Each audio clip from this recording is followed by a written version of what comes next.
From Kanye West being cloned and controlled by his personal trainer to Death Grips being involved in the tragic bombing at the Ariana Grande concert, there are a lot of conspiracy theories revolving around music. So today I have gathered 6 of the most bizarre music conspiracy theories, starting off with the Michael Jackson wore a mask theory. Also, if you aren't aware, this is a part 2 to a video that I made about a month ago, and in that video I was pretty dismissive of the theories. So I'd like to apologize right now to all the truth seekers out there that I offended by my video. I now believe all of those theories. And real quick before I get into the new theories in this video, let's first hear a word from our sponsor. I'm very excited to say that this video is brought to you by Manscaped, the premium brand for men's grooming and hygiene products across the globe. This is a product that I've actually been using for quite a while and I'm a big fan of, so I'm very excited to have this video sponsored by them. Manscaped actually just hooked me up with their all-in-one Perfect Package 4.0, so let's check it out. First off, here we have the Lawnmower 4.0 trimmer. It's a cordless and waterproof trimmer with advanced skin-safe technology, so when you're shaving, it reduces nicks and cuts. Because it's waterproof, you can also trim in the shower, making it very convenient with easy cleanup. There's also LED lights on the front that show how much energy you have with 90 minutes of use with full charge, and it also comes with a wireless charging dock. You can also click the button right here on the front 3 times to enable travel lock. There's also 2 more wonderful products in the Perfect Package 4.0. We got the Crop Reviver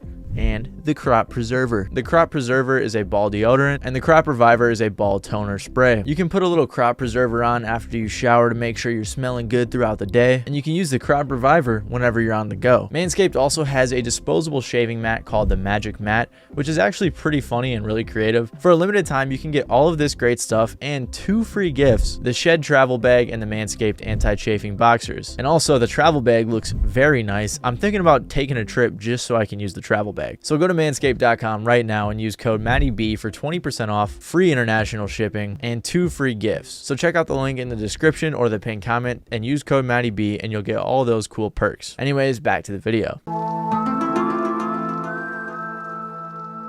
So the Michael Jackson wore a mask theory is a theory that spawned due to an incident where he caught on fire during a Pepsi commercial on January 27th, 1984. They were filming in front of a live audience of 3,000 people, and during the 6th take, some of the pyrotechnics went off and Michael was too close to them, so his hair and jacket caught on fire. The flames were quickly put out and he was rushed to the hospital. He suffered 3rd and 2nd degree burns on his head. Because of this is what some theorists speculate Michael Jackson actually looks like. And they believe that any time he was seen after this incident, he was actually wearing a mask or some sort of makeup to cover up his real face. So let's take a look at the evidence. So the burn incident during the Pepsi commercial was very much so real, captured on video, and was in front of a live audience like I said. Fans said that his scalp was glowing and smoke was billowing from his head. Another piece of evidence is that MJ has been seen wearing masks or costumes like the time he was playing the mayor in his short film Ghost, which leads people to believe that he was doing a similar thing every time he left the house. Who's weird now? Who's the freak now? He was able to change his voice a decent bit, which adds the component to this theory that he is still alive wearing a mask, but I'll touch more on that shortly. Michael Jackson also had a very weird nose and had been rumored to wear fake noses or put makeup on it to cover it up, leading theorists to believe that it was due to the burns. On top of all of that, there's an Akon interview where he talks about going to the movies with Michael Jackson and meeting up with a stranger who had Michael's voice, because Michael was in disguise and Akon couldn't recognize him. So like I said, the theory is that after the burn incident in 1984, Michael Jackson suffered so many injuries that he had to always wear some sort of mask or makeup or disguise every time he went out in public following that event, and no one actually knew what he actually looked like. Then comes in Dave, a kid who was set on fire by his dad when he was 6 and suffered extreme burns over 90% of his body. When Dave was 7, he met Michael Jackson, who would help pay for a bunch of his surgeries, creating a long-time friendship. Theorists point out how Dave became a lot more public after Michael Jackson's death, leading people to believe that Dave was actually Michael Jackson without the mask, and the real Dave was living his life elsewhere. They point out that Dave looks somewhat similar to MJ and also has a similar voice. Oh, it's a very interesting story, Larry. And this is at least what all the conspiracy theorists say. I was gonna pretend to believe all these for the video, but this one is just so obviously fake, and most of the evidence is verifiably false. The fire was heavily exaggerated as it mostly affected his scalp, and here are some pictures of him in the hospital the day after the incident. His face looks just fine. He did have to wear a wig to cover up, but not a whole face mask. The theorists straight up lied about the Akon interview because Akon was talking about a disguise Michael wore to the movies, and Akon was joking about how bad it was as a disguise and that people eventually recognized him. He also broke his nose in 1979 during a dance rehearsal, so he had some plastic surgery to fix the issue and had a few more in the following years. His nose did have a lot of issues following these surgeries, which caused many follow-up surgeries, and he had a lot of things done to cover up his nose, but a whole face mask or disguise was not one of them. It was really just a bad plastic surgery. So the theory is indeed bizarre, but not too realistic. However, this next theory is somehow even more bizarre. So this theory is that the experimental rap group Death Grips had some sort of involvement in the bombing at an Ariana Grande concert in 2017. The attack took place on May 22nd of 2017 in the Manchester Arena as fans were leaving the concert. Including the attacker, 23 people were killed and over 1,000 were injured. So what could an experimental hip-hop group like Death Grips have to do with this incident? Well, that same day, May 22nd of 2017, Death Grips released a song called Steroids. It was released at 22:09 or 10:09 p.m. The song is 22 minutes and 31 seconds long, and the Manchester bombing happened at 22:31 or 10:31 p.m. So the song was released exactly 22 minutes before the bombing. There were also 22 victims who had passed away, excluding the bomber, and the bomber was 22 years old. The song had lyrics like "Timeless, but I admire improvised explosives," and the bomber at the concert had used one of these IEDs or improvised explosive devices, which is basically just a homemade bomb. Another lyric that theorists point to is "exit wounds and rabbit ears, rabbit holes that last for years." And if you aren't familiar with Ariana Grande, she had recently just released an album called Dangerous Woman where she was wearing bunny ears in the cover, and it was a common theme in her imagery. Death Grips even had an old Twitter account called BB Poltergeist, which for the longest time only followed Ariana Grande. You've also probably noticed that the number 22 keeps popping up, and that's because 22 along with 11 and 33 are big important numbers in numerology. The bomber was a 22-year-old man from Libya, and apparently Libya's name in numerology is 22. The BB Poltergeist account I mentioned earlier also has some ties with numerology, with B meaning 2. So 22 Poltergeist is essentially what the handle means, and a poltergeist is a supernatural being that can cause physical disturbances like loud noises and throwing around objects. Death Grips has also showed some interest in numerology. Their album Government Plates was surprise released 13 months, 13 days, and 13 hours after their previous album in 2013. Not only that, but their next album following the song Steroids was released 13 months later on June 22nd. This theory does go a whole lot more into occultism, which is too scary for me to Google, so I'll just play a brief clip explaining the significance of the number 13. Wiccans, which have occult beliefs, follow the Celtic tree months, which divides the calendar into 13 separate months. Between the release of Steroids and Year of the Snitch, there were 13 full moons. Death Grips has often tied releases of their projects to various lunar occurrences. So essentially what some people believe is that this was some sort of occult ritual where Death Grips summoned some sort of supernatural power to cause a bombing. The only main issue with this theory is that the song wasn't actually released 22 minutes before the bombing, and according to Facebook it was released at 7:11 p.m. and I doubt Death Grips was in on such a horrible terrorist attack. But this would not be a good conspiracy theory video without the mentioning of a clone theory.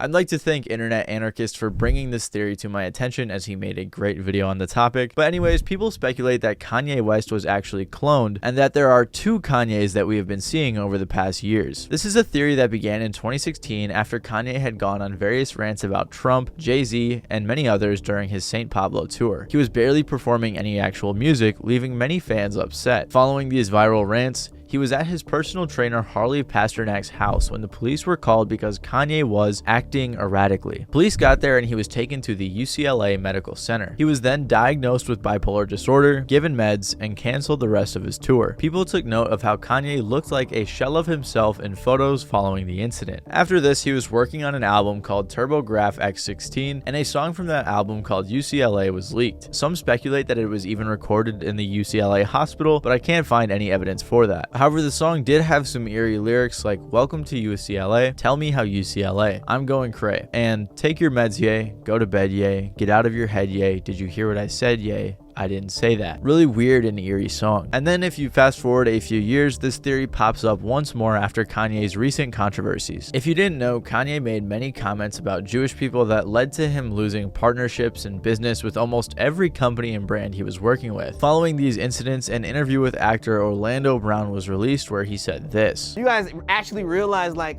how there's a taller Kanye and a smaller Kanye, taller Kanye and a smaller, they're fighting for who's gonna be Kanye. They're fighting for who's gonna be Kanye, dude, right in front of you. And it's like, yo, bro, leave my brother alone. So Orlando is claiming that there were 2 Kanyes, but he isn't new to crazy claims, so he may not be the most reliable source. After this claim made by Orlando Brown and all the controversies he was in, Kanye shared a message from his personal trainer Harley Pasternak that was quite haunting. I mentioned this guy earlier because this is the guy Kanye was with when he was first taken to the hospital and given meds for his bipolar disorder. Harley has worked with many celebrities, including many people who have died to drug-related incidents like Mac Miller and Brittany Murphy. This has led theorists to believe that Pasternak may have had a hand in these people's deaths. It doesn't help that before he was a celebrity personal trainer, he used to work for the military as a nutrition and exercise scientist where he would study medicine. He said in interviews that he had access to different sorts of drugs and he wasn't governed like everyone else. So what does this have to do with Kanye? Well, he posted a tweet with a text from Harley that reads, "I'm going to help you a couple of ways. First, you and I sit down and have a loving and open conversation, but you don't use cuss words and everything that is discussed is based in fact and not some crazy stuff that a dumb friend of yours told you or that you saw in a tweet. Second option, I have you institutionalized again where they medicate the crap out of you and you go back to zombie land forever. Playdates with the kids just won't be the same." Many people saw this tweet and actually took Kanye's side, believing that Harley was evil since he had put him on meds before. But this theory goes even deeper, when in December, Kanye tweeted a picture of a swastika inside the Star of David, saying he was again running for president. People were obviously upset and he was again banned from Twitter, but others pointed to it actually being a symbol for the religion called realism. Realism is a religion that believes Earth was created by aliens called the Elohim, who are responsible for a lot of miracles around the world. However, realism is also very passionate about human cloning, because they believe that cloning is the key to immortality. So maybe the tweeting of that symbol was a clue about him being cloned. And the final piece of evidence for this is from his Can't Tell Me Nothing freestyle during his Sunday service in 2020 when Kanye said, The phony would clone me. Just watch how they cloned me. And as for when many people think that Kanye was actually cloned, a lot of people point towards 2016 since that's when he had a big personality change and went on a bunch of rants. There was also an incident where Kanye was seen with one of his ladies who is supposedly 5'9", which would make the big Kanye, little Kanye theory seem true. But the truth is she was actually 5'4". So of course again, this theory is pretty crazy, but the only thing I could see being a little true maybe is the fact that his trainer Harley Pasternak wanted to control him and put him on meds, because there is actually some evidence for that. Speaking of clones and weird Hollywood antics, that brings us to our next theory, which is about Lady Gaga and Lina Morgana.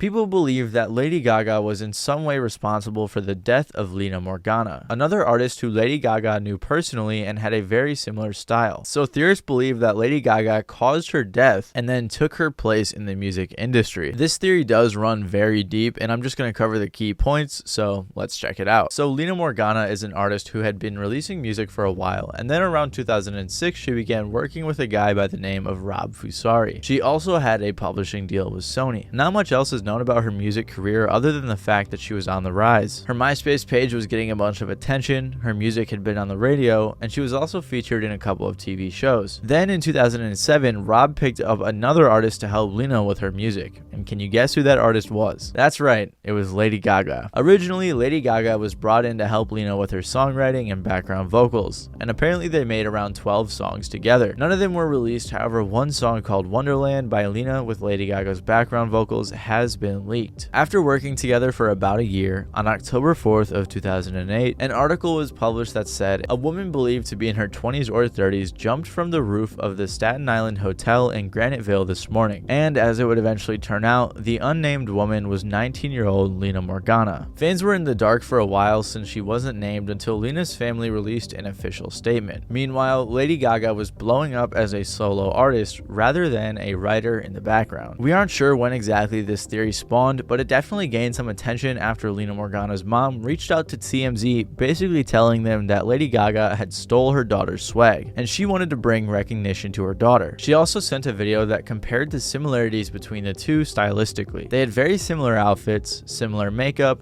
similar styles, similar music videos, and even similar music. And all of Lina Morgana's outfits and style predated Lady Gaga's. TMZ reported that Lady Gaga said something in response along the lines of, "She feels awful that a woman died at such a young age, but they hardly knew each other," which is really weird for her to say when there are multiple sources stating that they made a ton of music together. So because Lady Gaga eventually took on Lina Morgana's musical identity, people speculate that for some reason Lady Gaga had Lina Morgana killed or even sacrificed her so she could become a star. Really, the only evidence fueling this is the Paparazzi music video by Lady Gaga and a statement from someone who claims to be Lina's aunt. So in the Paparazzi video released in 2009, Lady Gaga is seen being thrown over the edge of a balcony, which a lot of people believe is a callback to how Morgana died. They also point out how Lina's death was kind of suspicious since she was apparently dancing or exercising before jumping off of the roof. Gaga is also seen in the music video wearing a similar outfit to the one Lina Morgana had been seen wearing, and the video was very weirdly focused on death. Then there's also a statement from someone who is allegedly Lina's aunt that reads, "We, Lina's family, do not believe that she had an intention to die. We as a family do not believe that Lina committed suicide." This theory also goes even deeper into a bunch of like satanic and spiritual and weird occult type of things. People think that Lady Gaga is involved in satanic rituals or that she absorbed Lina Morgana's soul and a bunch of other weird creepy stuff like that. The biggest issue with this theory though is that Lady Gaga wasn't even in New York at the time because she was actually in LA getting ready to leave to film her Poker Face music video. So it's very unlikely Lady Gaga was involved in Lina Morgana's death. Like I said though, this theory does go a lot deeper, so I'll leave a link in the description to a video that covers basically the whole situation. But now let's talk about a conspiracy theory that has just been reignited. The theory that Drake is responsible for the death of XXXTENTACION is nothing new at all, but recently it's been reignited, and this theory has always interested me, so let's look into it. In 2016, X's song Look At Me was blowing up on SoundCloud while he was in jail. Drake apparently found the song and attempted to reach out to X, but couldn't get into contact with him. So in January of 2017, Drake teased a song called KMT, where he was using the exact same flow as X did on Look At Me. This sparked a huge beef that really helped jumpstart X's career. X was talking crazy about Drake on Twitter for a while, and then Drake addressed the accusations in an interview where he said he didn't know who X was until he was accused of taking his flow. Then X went on live and continued talking crazy about Drake. The beef then died down for a while despite there being some clear animosity between the two. Then in February of 2018, X posted on his story, "If anyone tries to kill me, it was Drake." However, he took it down and claimed that he was hacked, which would make sense since he was recently praising Drake for God's plan. Then in May of 2018, Drake released a song called I'm Upset where he said, "SMS, XXX, that's the only time I ever shoot below the neck. Why you keep on shooting if you know that friend is dead? That's the only kind of shit that gets you some respect." The following month, X was murdered while he was shopping for motorcycles because the murderers were trying to take his Louis Vuitton bag which had $50,000 in it. I still remember the day that this happened and everyone on my Snapchat immediately became a detective. It didn't help when shortly after Drake released his album Scorpion with the song Mob Ties on it, which had lyrics like "Sick of these people, hire some help, get rid of these people," and Louis bags in exchange for body bags. That last line does seem like a direct reference to X's situation since he was killed over a Louis Vuitton bag. Then 4 months later, when the Sicko Mode video was released with Travis Scott and Drake, there was a scene where it looked like an X lookalike was being crushed by a rock. Following this, conspiracy theories died down for about 4 years until Drake released his collab album with 21 Savage. And on the song On BS, Drake said, "Maybe I should do a 20, maybe I should break that 20, do a 10, maybe I should break that 10, do a 5, then if it gets live, do a 5 again." People speculate that when you add these numbers up in a certain way, it makes 30, which is XXX in Roman numerals. Following that line, he said, if he held his tongue on that live, he'd be alive again. Like I said earlier, X had talked crazy on live about Drake, so many people assumed that this line was a direct diss to X. And what reignited these conspiracies even more is when Drake was called to show up at court. If you don't know what I'm talking about or don't know much about the case for X's murder was still going on recently, and I'm pretty sure it's over now and the murderers got sentenced, but Drake was called to show up, and he didn't, but his lawyer eventually did. His lawyer pointed out how there was zero evidence that Drake had even had any communication with the killers, and the judge said that Drake was innocent. So the bulk of this theory is just lyrics and subliminals. However, this next theory is all speculation, but has spawned urban legends for nearly half of a century. This is a 3-for-1 conspiracy theory because there are multiple theories that have spawned from the song Love Rollercoaster by the Ohio Players. The song was released in 1975 and became a #1 hit. It was also eventually covered by the Red Hot Chili Peppers. However, during the song at about 1 minute and 24 seconds, there's a faint scream that can be heard in the background. This scream has spawned many conspiracy theories, so let's talk about them. One of the most common explanations for this scream is that there was an incident with the model who was on the album cover. In the album cover, she's being covered in honey. However, theorists suggest that she was actually covered in some sort of acrylic substance for the purpose of the photo shoot. The substance then got stuck on her body, and while people were trying to get it off, it ripped off parts of her flesh. For some reason, someone caught the scream on tape and decided to use it in the song. There's also a bunch more theories revolving around this idea. A spin-off of the one I just said is rather than the scream being caused by her flesh being ripped off, she was furious with the Ohio Players manager and busted into the studio while they were recording the song. She was demanding compensation from the manager and threatening to sue, so he stabbed her to death to keep her quiet, and her scream was caught on the original song recording. But somehow no one noticed it and it made its way to the final cut. A third theory is very similar to the second one I just mentioned. Instead of being at a recording studio, the band was recording the song at one of the members' apartments. While they were jamming and recording, an intruder broke into a neighboring apartment and murdered someone, which was captured on the song. However, since the band members likely were singing and had headphones on, they never heard the scream. Like the last theory, somehow the scream made its way to the final cut of the song without anyone noticing. Like I said, there are many spin-offs of these theories, like someone was killed in a nearby recording studio, or the model was burned by the hot honey and screamed and that's where it came from. However, one of the members of the Ohio Players at the time, Jimmy Diamond Williams, offered up the following explanation decades later. He said, "There's a part of the song where there's a breakdown. It's guitars and it's right before the second verse, and Billy Beck does one of those inhaling type screeches like Minnie Riperton did to reach her high note or Mariah Carey does to go octaves above. The DJ made this crack and it swept the country. People were asking us, did you kill this girl in the studio? The band took a vow of silence because you sell more records that way." So the only question is, was Mr. Williams telling the truth or was it simply a cover-up story? The world may never know. Anyways, thank you guys for watching. I hope you enjoyed. Other than that, this has been Matty Balls, and I will see you guys next time.